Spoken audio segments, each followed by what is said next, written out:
आज का दिन कुछ अलग ही था। सुबह सुबह मम्मी पापा किसी जरूरी काम से बाहर चले गए और घर में बस मैं और मेरा भाई ही थे। जाते जाते उन्होंने कहा कि वे दोपहर तक लौटेंगे। ये सुनते ही मेरे मन में एक अजीब सी बेचैनी होने लगी।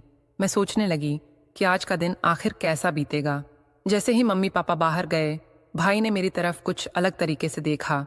उसकी नज़रों में एक अनोखी शरारत झलक रही थी, लेकिन मैं समझ नहीं पाई कि वह क्या सोच रहा है। उसने मुझे घूरा और फिर हल्की मुस्कान के साथ अपनी नजरें हटा लीं। मेरी छठी इंद्रियां जैसे मुझे कुछ चेतावनी दे रही थीं, लेकिन मैंने उसकी मुस्कान को अनदेखा कर दिया और अपने काम में लग गई। थोड़ी देर बाद भाई ने मौके का फायदा उठाते हुए कहा, अरे आज मम्मी पापा घर पर नहीं हैं, क्यों ना कुछ मजा करें। उसकी बात सुनकर मैं थोड़ा चौंकी और आंखें तिरछी करते हुए बोली, क्या मजाक कर रहे हो? मम्मी पापा ने साफ कहा है कि हमें अच्छे से रहना है और कोई गड़बड़ नहीं करनी।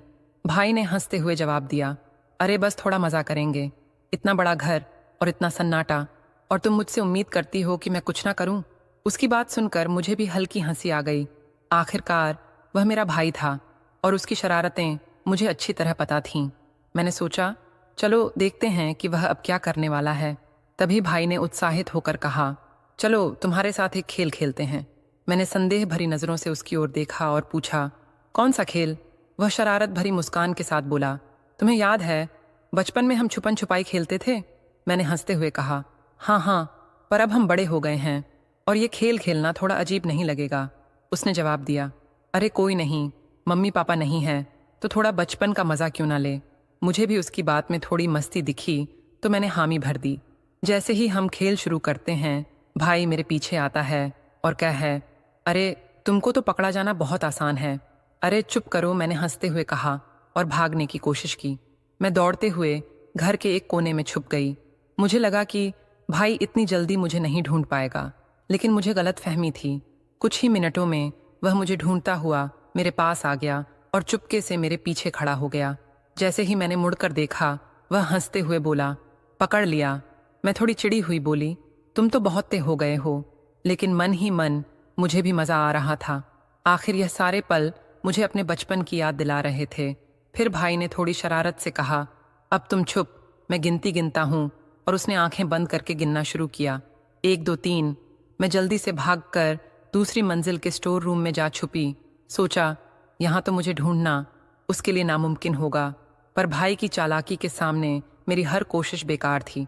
कुछ ही देर बाद उसने मुझे ढूंढ लिया और फिर से वहीं जीत वाली हंसी से बोला, तुमसे छुपा नहीं जाता। मैं थोड़ा थक चुकी थी तो मैंने कहा, चलो अब मुझे नहीं खेलना, अब कुछ और करो। भाई ने सिर खुजाते हुए कहा, ठीक है, तो अब हम रसोई में चलते हैं और कुछ नया पकाते हैं। वैसे भी मम्मी ने मना किया है कि रसोई में कुछ मत बनाना, तो अब यही करते हैं। मैंने उसको डांटते हुए कहा, अगर मम्मी को पता चला कि हमने किचन में कुछ बनाया है तो हमारी खैर नहीं। और वैसे भी तुम जानते हो कि मुझे खाना बनाना नहीं आता। लेकिन भाई को तो जैसे चैलेंज देना था। उसने कहा, तुम सिर्फ देखो, मैं अपने आप सब संभाल लूंगा। हम दोनों रसोई में गए और भाई ने कुछ अजीबोगरीब रेसिपी बनाने का सोचा। उसने फ्रिज से चीज़ टोमेटो सॉस और ना जाने कौन कौन सी चीज़ें निकाली और सब कुछ एक साथ मिलाना शुरू कर दिया। मैं उसे देखकर हंस रही थी और सोच रही थी कि आखिर यह बना क्या रहा है। जब उसने वह मिश्रण ओवन में रखा तो मुझे कुछ जलने की गंध आने लगी। मैंने उसे टोका, भाई ये क्या कर रहे हो? कुछ जल तो नहीं रहा? वह हंसते हुए बोला, अरे ये हमारे स्पेशल डिश की खुशबू है। थोड़ी देर बाद जब वह चीज़ पक कर बाहर आई तो हम दोनों ने उसे देखकर ठहाके लगाए। ना जाने वह क्या था, पर वह देखने में बिल्कुल भी खाने लायक नहीं लग रहा था। फिर भी भाई ने हिम्मत की और एक टुकड़ा तोड़कर मेरे सामने बढ़ाया। लो पहले तुम खाओ, मैंने उसे घूरते हुए कहा। मैं नहीं खा सकती, यह तुम खाओ, उसने हंसते हुए कहा। अरे डर गई क्या? मुझे चुनौती देते हुए देखकर मैंने थोड़ा सा खा ही लिया और जैसे ही मैंने एक बाइट खाई मेरी आंखों में आंसू आ गए। वह इतना खराब था कि मैं बस हंसते हंसते लौटपोट हो गई। भाई ने भी एक बाइट खाई और फिर हम दोनों ने वह चीज़ फेंक दी। हमें समझ आ गया कि खाना बनाना हमारी बस की बात नहीं है। उसके बाद हम दोनों रसोई से बाहर आए और हंसते हंसते लिविंग रूम में आ गए। वहां पहुंचते ही भाई ने सोफे पर धम्म से बैठते हुए कहा, यार ये तो बहुत मज़ेदार था, लेकिन अगली बार किचन में बिना मम्मी की इजाज़त के कदम नहीं रखेंगे। मैं भी उसकी बात पर सहमति में सिर लाते हुए मुस्कुराई। फिर अचानक उसके दिमाग में एक और शरारत आ गई। उसने मेरी तरफ देखा और कहा, अरे एक और गेम खेलते हैं। मैंने आंखें तरेरी, अब कौन सा गेम?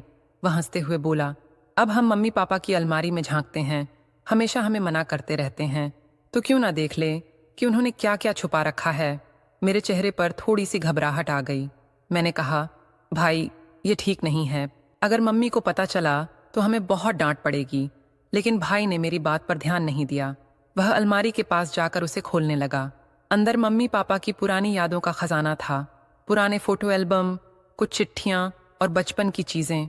हम दोनों ने कुछ एल्बम निकाले और देखने लगे। वहां हमारे बचपन की तस्वीरें थीं।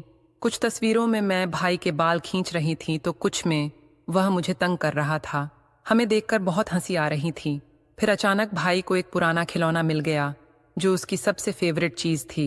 उसने उस खिलौने को देखकर कहा, अरे ये तो मेरा बचपन का सुपर हीरो है। उसने वह खिलौना उठाकर मेरे सामने लहराया और बोला, देखो ये अभी भी वैसा ही है।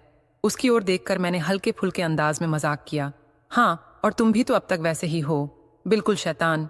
हम दोनों अपनी पुरानी यादों में इस कदर डूबे हुए थे कि समय का कोई अंदाजा ही नहीं था। तभी अचानक दरवाजे पर घंटी बजी। हम दोनों चौंक कर एक दूसरे को देखने लगे। मैंने कहा, अरे मम्मी पापा तो शाम को आने वाले थे, ये अभी कौन आ गया? भाई ने मुझे शांत रहने का इशारा करते हुए कहा, चुप रहो, शायद कोई और हो।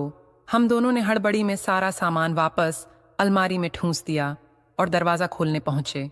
दरवाज़ा खोला तो सामने पड़ोस वाली आंटी खड़ी थीं। उन्होंने कहा, बेटा तुम दोनों ठीक हो ना? मैंने सोचा घर से इतनी हंसी की आवाज़ें आ रही थीं तो आकर देख लूं। हमने एक दूसरे को देखा और मुस्कुरा दिए।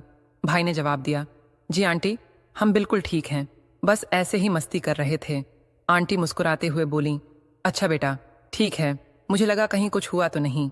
उनके जाने के बाद हमने चैन की सांस ली। तभी मुझे अचानक याद आया कि रसोई की हालत तो अभी भी खराब है। हम भागकर रसोई में गए तो वहां की स्थिति देखकर घबरा गए। टमाटर, चीज, आटा और अजीब से सॉस के छींटे हर जगह बिखरे हुए थे। मैंने गुस्से से भाई की तरफ देखा और कहा, ये सब तेरी वजह से हुआ है।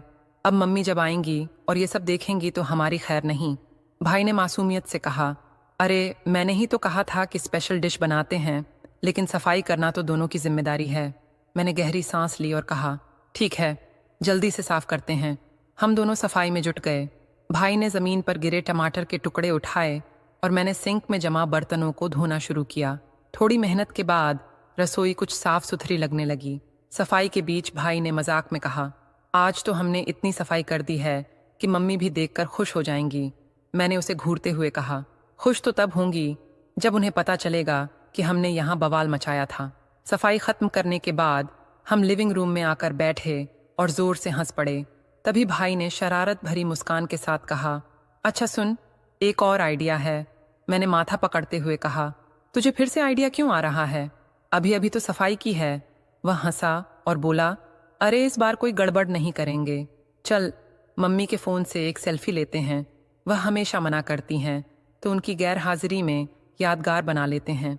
मुझे उसकी बात मज़ेदार लगी। हम दोनों ने मम्मी का फ़ोन उठाया और तरह तरह के अजीब चेहरे बनाकर सेल्फी खींचने लगे। कभी वह बिचका हुआ चेहरा बनाता तो कभी मैं मुंह फुलाकर पोज देती। तभी उसने वीडियो मोड ऑन किया और मम्मी की नकल करने लगा। वह मजाक में बोला, देखो बच्चों, ये घर है या मस्ती का अड्डा? उसकी एक्टिंग देखकर मैं हंसते हंसते पागल हो गई। मैंने भी पापा की नकल में कहा, जब तक मैं घर में हूँ कोई मस्ती नहीं करेगा। हमारा मजाक इतना बढ़ गया कि हमने वीडियो सेव कर लिया।